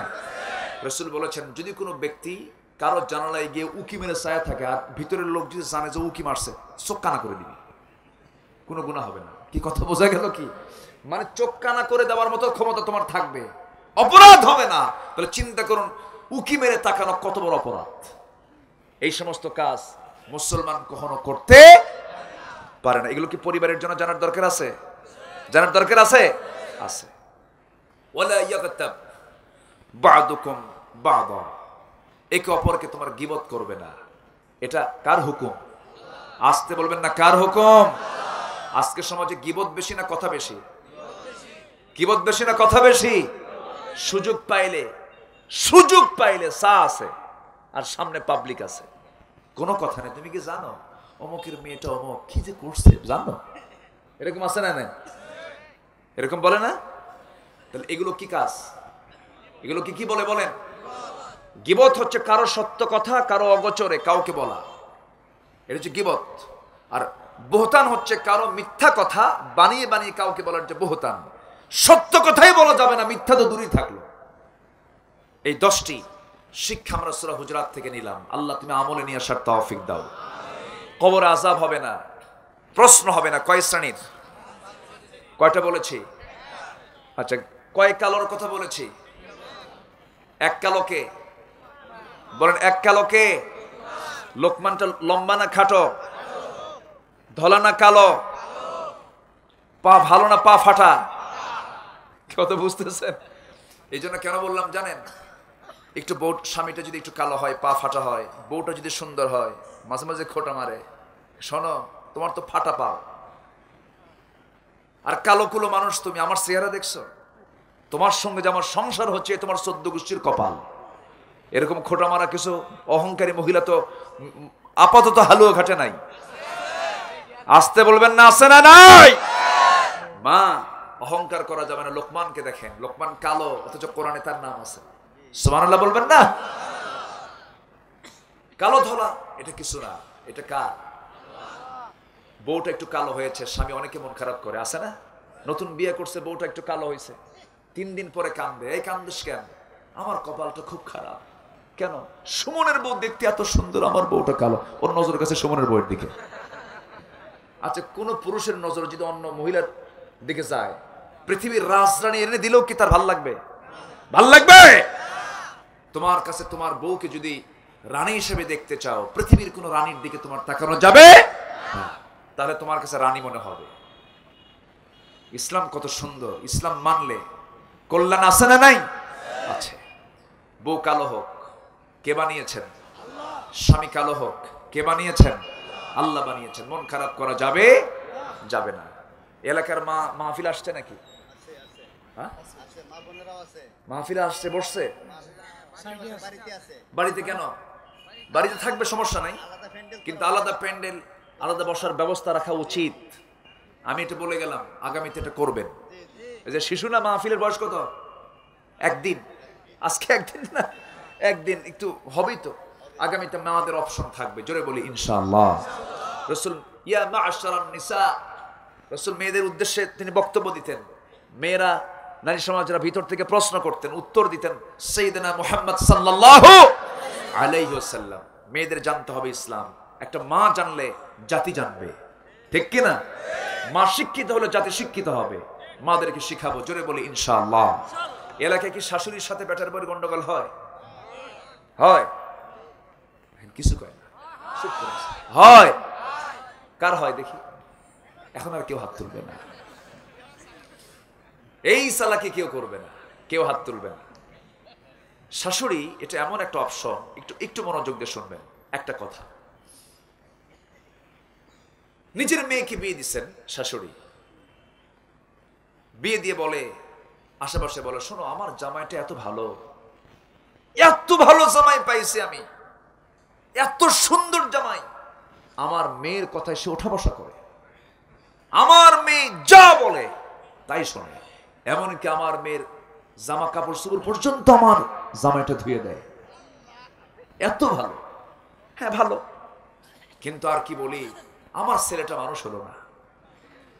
আমার ছেলেটা খালি বইয়ের কথা শোনে, আমার জীবনটা শেষ হয়ে গেল বাবা, আমার ছেলে মানুষ হলো না। আচ্ছা, বক্তব্য কয়জনের? বলেন, বক্তব্য কয়জনের? একজনের মুখ থেকে এক কথা বের হলো না, 2 কথা বের হলো। 2 কথা যার এক মুখ থেকে বের হয়, সে কি মানুষরা মুনাফিক? মানুষরা মুনাফিক। এই আওয়াজ আমার মার কানে গেছে কিনা জানি না, হয়তো মনে মনে চিন্তা করতেছে, হুজুর জীবনে আর আপনি এখানে আসবেন না, এই কাম সেরে দেব না আমরা। কি কষ্ট পাচ্ছেন নাকি আপনারা? কি মেয়েদের মধ্যে সমস্যা আছে না নাই? আপনার মেয়েকে অন্য ছেলের কাছে দিয়েছেন, অন্য বাড়িতে দিয়ে দিচ্ছেন, অন্যের বাড়ির মেয়েকে আপনি আপনার বাড়িতে নিয়ে আসছেন। অন্যের বাড়ির মেয়েকে যদি আপনি নিজের মেয়ে না মনে করেন, আপনার মেয়েকেও তারা নিজের মেয়ে মনে করবে না। এই সমস্যায় কিন্তু অনেকে আত্মহত্যার পথ বেছে নেয়।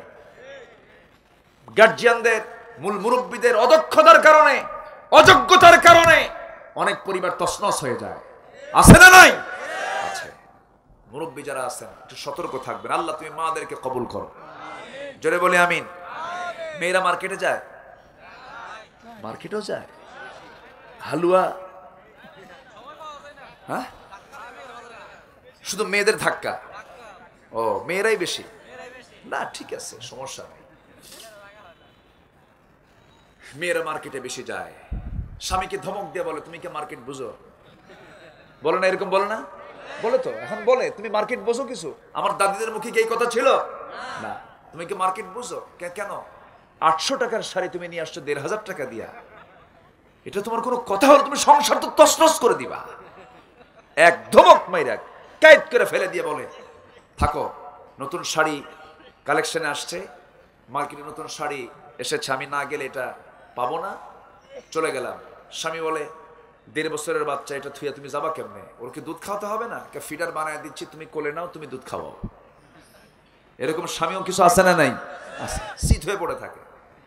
চলে গেছে স্বামী রেখে, বউ চলে গেছে মার্কেটে ঢং ঢং করে, মাথায় কাপড় নাই, চুলটা ছেড়ে দেওয়া, ঠোঁট আঁকানো, নাক আঁকানো, চোখ আঁকানো, ভ্রু আঁকানো, কান আঁকানো, মাস্কারা, আর কি কয় আস্কারা, পুরুষের কামসারা, আচ্ছা এগুলো পইরা চলে গেল।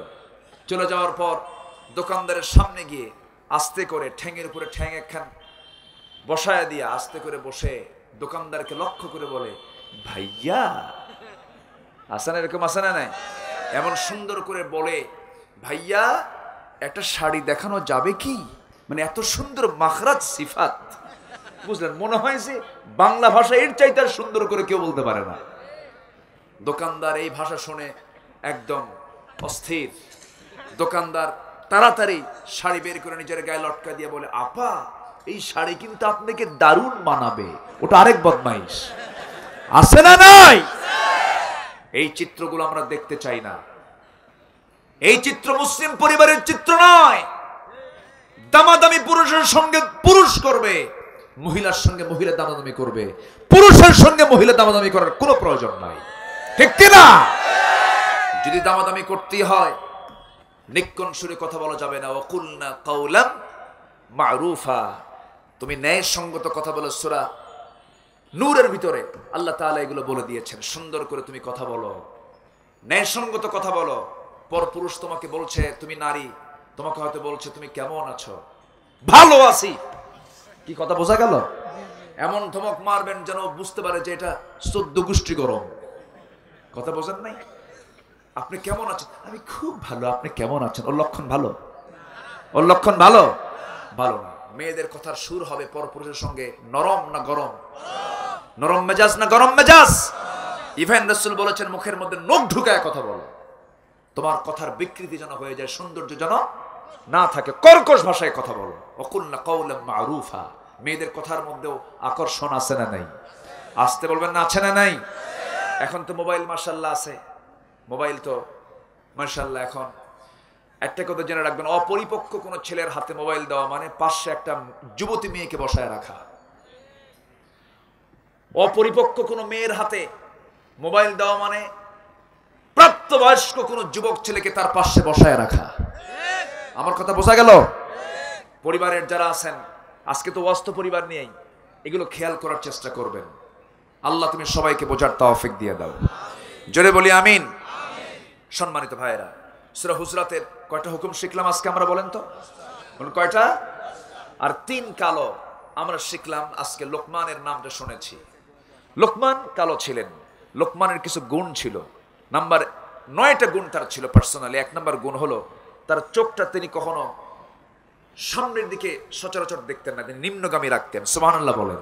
ইয়াগুদ্দু মিন আবসারিহিম।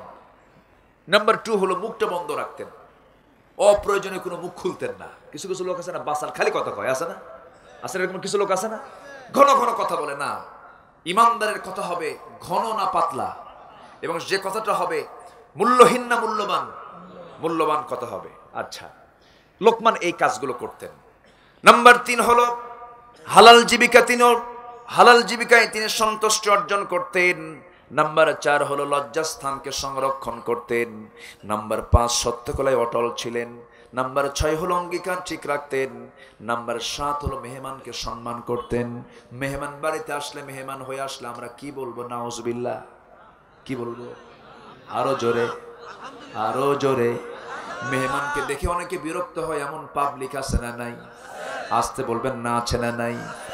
একটা বিষয় মাথা রাখবেন, কোন মেহমান যখন আপনার বাড়িতে আসবে ভাববেন যে আপনার বাড়িতে সে আপনার সম্পদ, আপনার টাকা পয়সা ফুরানোর জন্য আসে নাই, বরং আপনার সম্পদ বৃদ্ধির জন্য আপনার বাড়িতে সে মেহমান হয়ে এসেছে।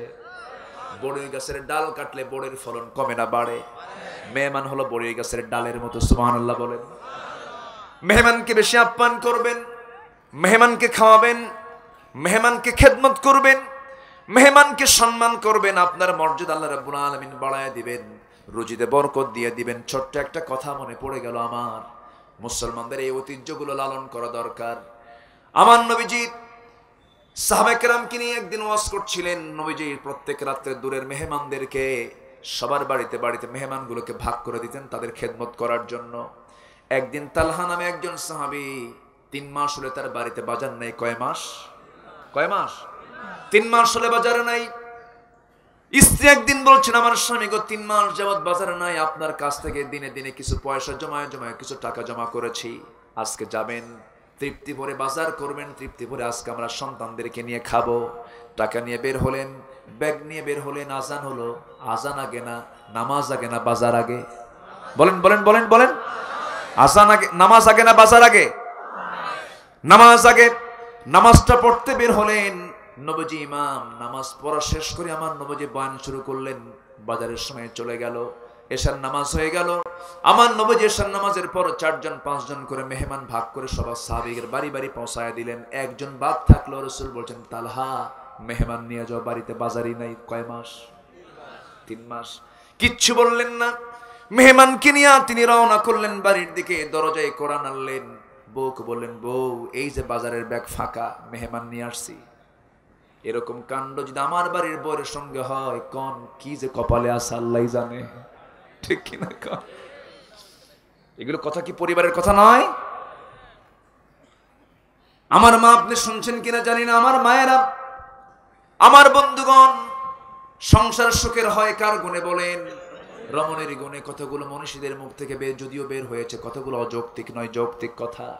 যে দুনিয়াতে একজন সুন্দর নারী, চরিত্রবতী নারী পেয়েছে, দুনিয়াটা তার জন্য জান্নাত।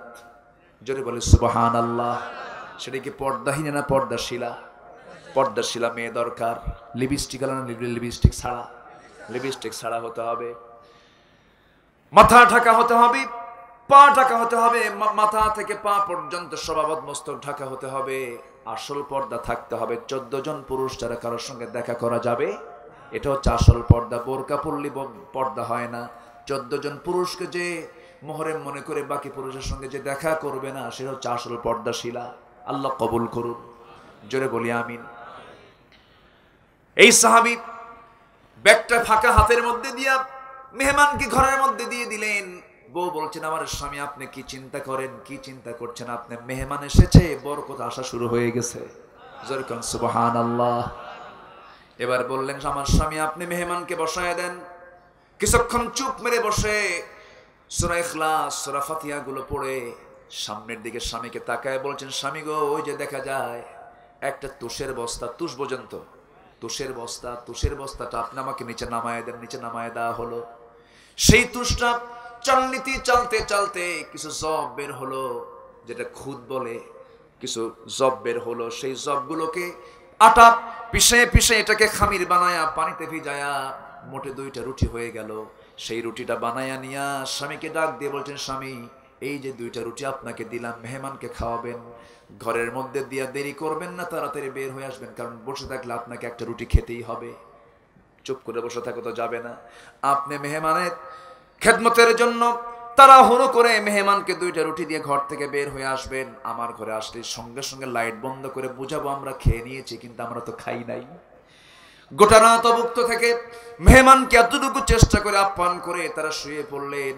ফজরের রক্ত যখন হয়ে গেল, মেহমানকে সাথে নিয়ে মসজিদে নববীর দিকে চলে গেলেন। নামাজ শেষ হলো, সব সাহাবী বাড়ির দিকে চলে যায়। আমার নবীজি পিছন থেকে ডাক দিচ্ছেন, তালহা এদিকে আসো, কিছু কথা আছে। তালহা থরথর করে কাঁপে আর বলে, ইয়া রাসূলুল্লাহ, আপনার দেওয়া মেহমানের সঙ্গে আমি ভালো আচরণ করতে পারিনি, আপনি আমাকে মাফ করে দিয়েন।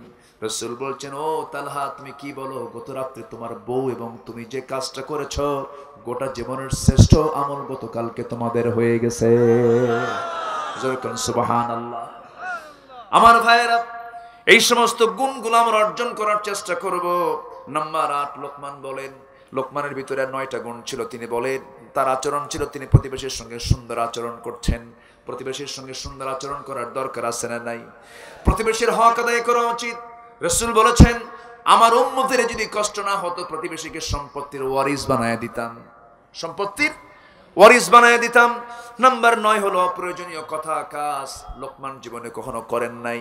এই 9টা ব্যক্তিগত গুণ যার মধ্যে থাকবে সে লোকটা তো জান্নাতে এমনি চলে যাবে। আমরা এই গুণগুলো অর্জন করব, জোরে বলি ইনশাআল্লাহ। লোকমানের 13টা ওয়াজ, কয়টা ওয়াজ? 13টা ওয়াজ তিনি করেছেন। সেই ওয়াজকে বাইরে না পরিবারে? বলেন বাইরে না পরিবারে? পরিবারে ওয়াজ করেছেন। 1 নম্বর ওয়াজ হলো সুন্দর করে কোরআন আল্লাহ রাব্বুল আলামিন বলেছেন, ইয়া বুনাইয়া আকিমিস সালাতা ওয়া আমুর বিল মা'রুফ। একটু ভুল বললাম, এটা 2 নম্বর ওয়াজ। 1 নম্বর হলো ইয়া বুনাইয়া লা তুশরিক বিল্লাহ ইন্নাশ শিরকা লাযুলমুন আযীম। হে আমার কলেজার টুকরা সন্তান, শিরিক করো না। কি করো না? শিরিক করা যাবে না, কারণ শিরকের গুনাহ ছোট না বড়?